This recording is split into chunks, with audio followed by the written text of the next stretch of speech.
Episode की शुरुआत में हम देखते हैं कि हेज विलेज में एक फादर दो बच्चों को चर्च के अंदर ले जाता है जिन्हें किसी ने चर्च के बाहर छोड़ दिया था। तब वो कहते हैं, शुक्र है ये लोग शांत हो गए हैं। तो क्या ये दोनों ट्विन ब्रदर्स हैं? पर इन्हें देखकर लग नहीं रहा। एक बच्चा काफी ज्यादा शांत लग रहा है और ये दूसरे वाला थोड़ा शैतान लग रहा है। तो इस शांत से बच्चे का नाम यूनो है और इस शरारती बच्चे का नाम आस्था है। और तब हमें 15 साल बाद का सीन दिखाया जाता है जहाँ कुछ फार्मर्स अपने मैजिक से फार्मिंग कर रहे होते हैं और यहाँ चर्च के पास आस्था सिस्टर लिली से कह रहा होता है, एक दिन मैं विजार्ड किंग बनूंगा और आपको बहुत खुश रखूंगा, सो प्लीज मुझसे शादी कर लीजिए। पर सिस्टर लिली उसे मना कर देती है और हम देखते हैं आस्था बिल्कुल भी मान नहीं रहा होता। और तब सिस्टर लिली अपने मैजिक से आस्था के एक पंच मारती है और फिर आस्था से माफी मांगने लगती है। पर हम देखते हैं आस्था फिर भी नहीं मानता और तब हम देखते हैं यूनो अपने मैजिक से उसे रोक देता है। और तब आस्था कहता है, आखिरकार तुम बीच में क्यों आ रहे हो?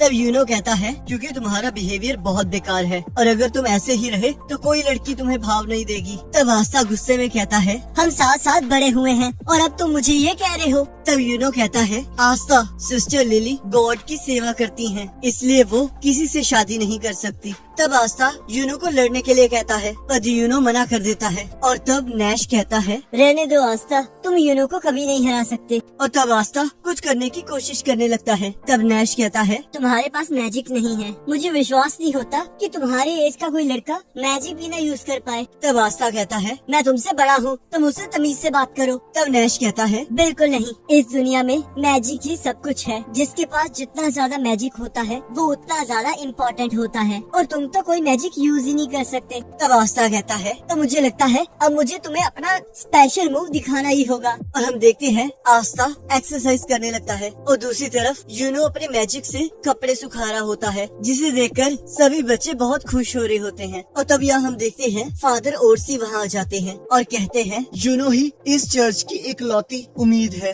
और यहाँ सिस्टर लिली आस्था से कहती है, बहुत जल्दी अवार्डिंग सेरेमनी आने वाली है और जब तुम्हें ग्रिमोर मिल जाएगी तब तुम भी मैजिक यूज कर पाओगे। जिसे सुनकर आस्था बहुत खुश हो जाता है और कहता है, जब मैं ग्रिमोर हासिल कर लूंगा तब मैं मैजिक नाइट्स ज्वाइन करूंगा और फिर विजार्ड किंग बन जाऊंगा। क्या मैं सही कह रहा हूँ ना यूनो? तब यूनो उसे इग्नोर करके वहाँ से चला जाता है, जिससे आस्था को गुस्सा आ जाता है और वो भागते हुए कहता है, तुम लोग बस इंतजार करो, मैं तुम्हें ये करके दिखाऊंगा। और यहाँ सिस्टर लिली यूनो को आस्था के साथ अच्छे से बिहेव करने के लिए कहती है और सोचती है, यूनो हमेशा से रोता रहता था पर जिस दिन वो जख्मी आस्था के साथ घर वापस आया उस दिन से वो पूरी तरह बदल गया और उसके बाद से मैंने उसे कभी रोते हुए नहीं देखा। और अब मुझे याद आया, उस दिन से ये दोनों ही बदल गए हैं और आस्था भी हमेशा गंदे कपड़ों में घर वापस आने लगा। पता नहीं वो वहाँ जाकर क्या करता है। और यहाँ हम देखते हैं आस्था एक्सरसाइज कर रहा होता है और कहता है,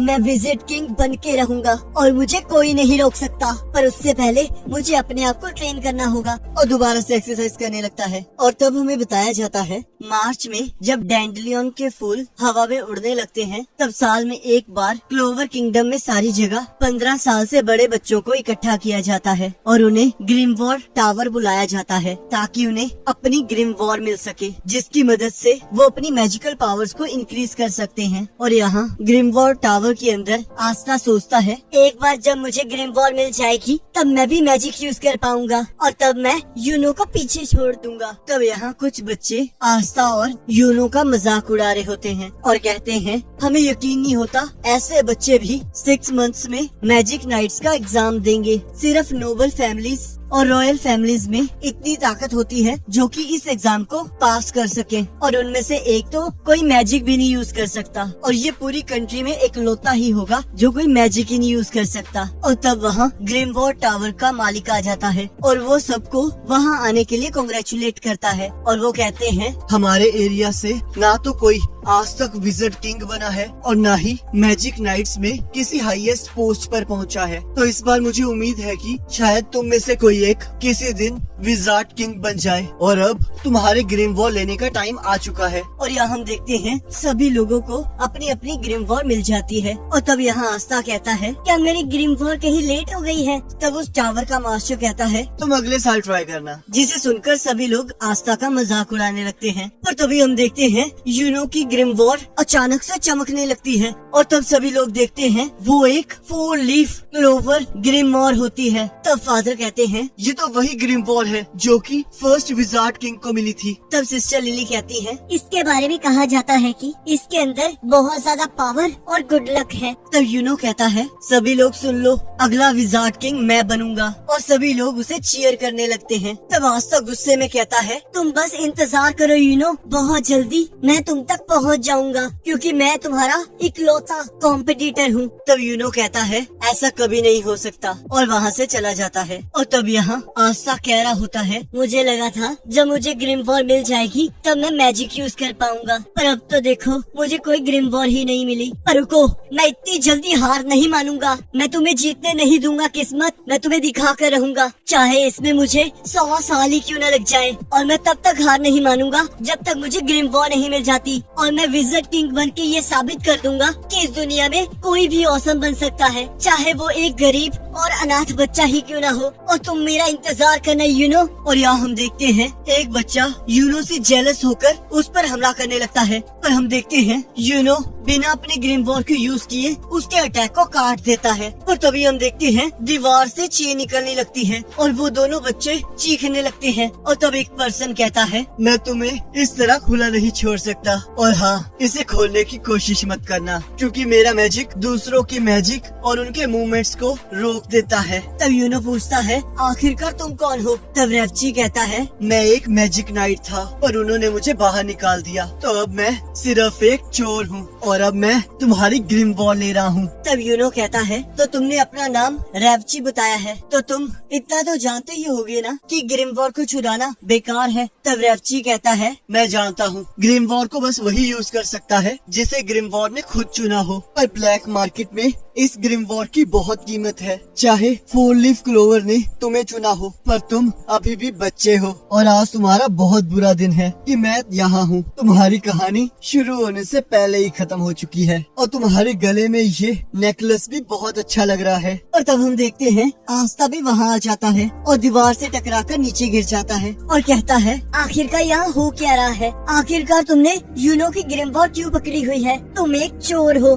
तब रेवची कहता है तुम तो वही लड़की हो ना जिसे ग्रिमवॉर नहीं मिली है। तब आस्था कहता है हाँ मैं वही हूँ, पर वो ग्रिमवॉर सिर्फ उसके ट्रू मास्टर के पास होनी चाहिए, तो यूनो को वो वापस दे दो। तब रेवची कहता है तुम्हारी इतनी हिम्मत तो तुम मुझे रोकोगे, और अपना मैजिक यूज करने लगता है। और तब यूनो उसे भागने के लिए कहता है, पर आस्था रेवची की तरफ बढ़ने लगता है और जैसे ही उसे पंच मारने लगता है रेवची की चेन्स आस्था को रोक लेती हैं। पर हम देखते हैं वो चेन्स आस्था पर जानलेवा हमला करती है। तब आस्था सोचता है तो ये सारे मैजिक यूजर्स ये सब कुछ कर सकते हैं, मुझे यकीन नहीं हो रहा, इतनी फिजिकल ट्रेनिंग के बावजूद मैं इसे हरा नहीं सकता। तब रेवची आस्था पर हंसने लगता है। तब आस्था कहता है ये अभी खत्म नहीं हुआ है, मैं एक दिन विज़र्ड किंग बनकर रहूंगा। तब रेवची कहता है मैं इन चीज की मदद से किसी की भी मैजिकल पावर का पता कर सकता हूँ, और तुम्हें देखो तुम्हारे अंदर मैजिक का एक कतरा भी नहीं है, तो शायद इसी वजह से तुम्हें कोई ग्रिमवॉर नहीं मिली है। इस दुनिया में मैजिक ही सब कुछ है और तुम्हारे पास देखो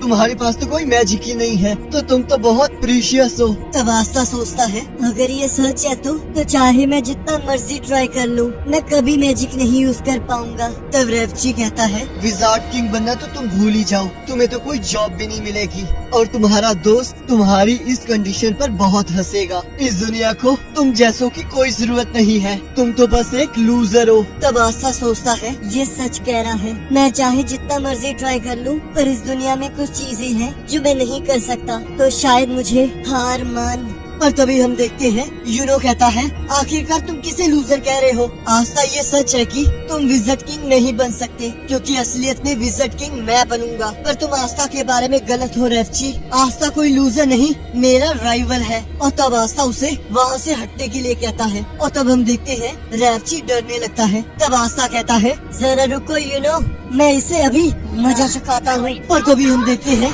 आस्था के पास 5 लीफ क्लोवर आ जाती है। तब यूनो कहता है, मुझे पता था आस्था तुम्हें ग्रिमवॉर जरूर मिलेगी। और हम देखते हैं आस्था की ग्रिमवॉर से एक तलवार बाहर आने लगती है। तब रेवची कहता है, पर तुम्हारे पास तो कोई मैजिकल पावर ही नहीं थी, तो आखिरकार ये ग्रिमवॉर तुम्हें कैसे मिली? और तब हमें बताया जाता है कि क्लोवर के 3 लीव्स फेथ, होप और लव को रिप्रेजेंट करते हैं। और 4th लीव के अंदर गुड लक होता है। और लास्ट में 5th लीव क्लोवर जिसके अंदर डेविल रहता है। और इसी के साथ एपिसोड खत्म हो जाता है। अब अगले एपिसोड का लिंक आपके स्क्रीन पर आ रहा होगा और उस पर क्लिक करके अगले एपिसोड को देख सकते हैं।